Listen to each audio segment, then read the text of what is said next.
Hi, this is Chick Shane Mosley, and you're watching True School Sports. All right. Just shameless plug. Go down the comment section, all right? You'll see it. And go to the official True School Sports merch store to get yourself a hoodie like this or a tank top like this. It's great stuff. If you get one of these True School Sports shirts, I guarantee you, your success with women will quadruple. Guaranteed.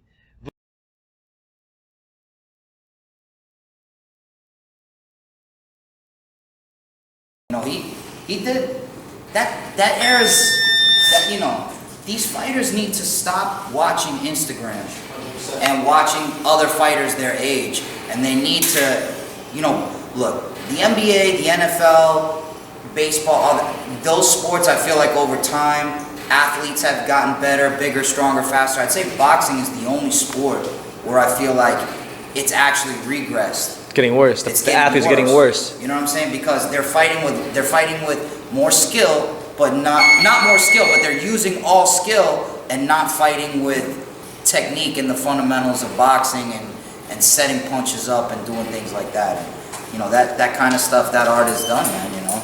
Unfortunately. It's what I try to teach it. It's few and far between these days. It's few and far between, you know. There's not, and it really comes down to, you know, trainers. To be honest with you. Trainers, and then fighters not trusting in their trainers and trusting more in social media. Yeah, social media I think is the worst thing to ever happen to fighters. You know, boxers are learning to fight on social media now. You know, they're not even learning to fight ninjas. You know, they get on there and they watch all their boys, you know, hitting the mitts or hitting the bag, and, you know, how's one 15-year-old kid gonna teach another 15-year-old kid how to fight? Shit don't make any sense.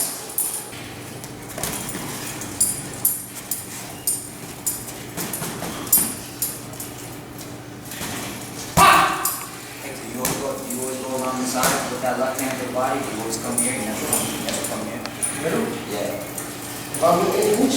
Yeah. In the clinch. So you doing hook? Yeah, because I was saying, cause I see you reaching, it's like, you've got that good angle. Bang! You know what I do? Right in there. Your right hand. What you tell your fighters to do? To get on the outside? And do what? What are you talking about? For what? To outside. battle for the outside of the foot. Throw the right hand, right? Yeah, Throw the right hand. Come right underneath, yeah. Live a shot. I'll wait for that. Yeah. I sit in the pocket. I don't try to fight position. I sit here. I let my hand go come. Then you can come back, you can roll right up. Yeah, you get the distance, you roll right here, bang, and then come right up the middle. The distance. Yeah. That's what I get down. I tell guys that all the time. I say, you can beat the shit out of a guy all on these sides. You're not going to do nothing. You got to hit these vital organs in the middle. That's why when those hooks to the body, 100% right. these kids are coming here. You throw the body here, not here. You know, you're never going to hurt somebody. Yeah. I'm throwing it Yeah. here. Did I kill somebody? I look for this. That? You know how my coach told me? He said when you're throwing a body shot, it's like when you're stabbing someone. You know, you stab them and rip up. You know what I mean? And try to fucking cut their organs out. So other words. Yeah. Bring it up, yeah. And you know, I was talking to Mickey Ward when I was in Boston. That's my boy, because I'm cool with Dickie and all them. And he said that a long time ago, you know, because your liver's here. He said he heard that if you hit somebody in the liver, it stops the blood flow and it makes them go down. So if you notice, whenever he's throwing body shots, he's always throwing them from here, even in the chest, even in the tip. You know what I mean? You're here, bang, instead of here, you just hit somebody in the back. Mickey just set him up. He's just touching the head. Bang! Bang! Yeah. Right back down. Kill it. Hey, you right. Yeah. The little shots, right? That's just going to the body. Not yet. Like you said, you can throw 1,000 punches in the body. Yeah.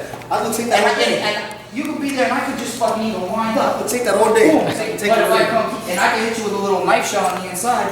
Boom! That's it, sit you down. Yeah. Thank you, brother. Not all punches are created equal. No. You know, Nate Campbell, my boy Nate Campbell, he used to fucking, oh my God. He would rip up the middle in that body so hard. I've never been hit so hard in my life. He was a killer. A killer. You know, I was 17 and one of the local promoters was telling me like, hey Jeff, you know, let's just turn you pro, this, that, and the other thing. And I was like, hell yeah. Yeah. Fuck this amateur shit. And I go to Nate and I'm like, Nate, you know, I'm gonna turn pro with this promoter. I don't want to put his name out. And Nate was like, no the fuck you're not. And I was like, what? What you talking about, man? He's like, no, man, stay in the amateurs, you know, this, that, and the other thing, you know, grow into your body, this, that. And I'm like, Nate, I'm turning pro, I don't care. And he's like, all right, let's go. Put on the gloves. You know what I'm saying? Let's spar. He's like, if you can bet, and I mean, this is like Kid Diamond Nate Campbell, like prime Nate Campbell. He's banging at this time. And I'm 17, I'm good too. So he's like, yo, tomorrow we'll spar, and I'll tell you whatever, if you can do it or not. I'm like, bet. We go to the gym the next day. I come on, I'm ready to whoop his ass, boy. Cause I'm like, yo, I'm gonna show Nate. Cause you gotta remember, I've known Nate a long time. He's one of my best friends. Yeah. And I come out, and I mean, I'm like, I'm here, you know, I got fast hands. I hit him with like a jab hook right hand, like right off rip too, like bah bah bah, you know, amateur style, just. And Nate goes, okay, motherfucker. Boom, boom, drops me literally first 2 shots, just lines me up with that long jab, right up the middle. Boom, boom, just fucking sunk me, bro. And made me just get brutalized for like 4 rounds. And yeah, man. Learned 2 things that day. I wasn't turning pro at 17, and ripped those body shots up the middle. Right up the middle. No, Nate was a certified killer, bro.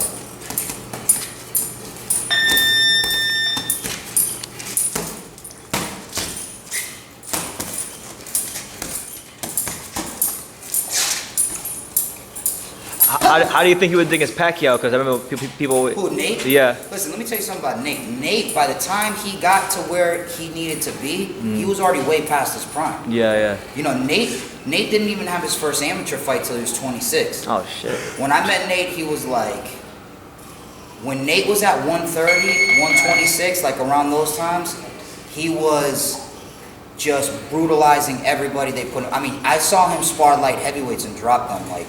He was just a brutal... As a 130 pounder? 130 pounder. Jeez. And he'd walk around at 130. He was brutal. By the time he became a world champion, he was already like 35, 36 years old. Yeah. He was past his prime. Like, at 130, when Nate, you know, obviously, you know, the Robbie Peden thing, you know what I mean? If that would have... And Nate was killing Robbie Peden in that fight. Robbie was done. Like, if people go back and watch that fight, Nate was just destroying him. He was breaking him down. He had Robbie out, and then he just, you know. This is Showtime, Sean Porter. This is Aerosmith Jr. Hey everyone, this is Jesse Vargas. You're watching True School Sports. You're watching True School Sports. All right, and you're watching True School Sports.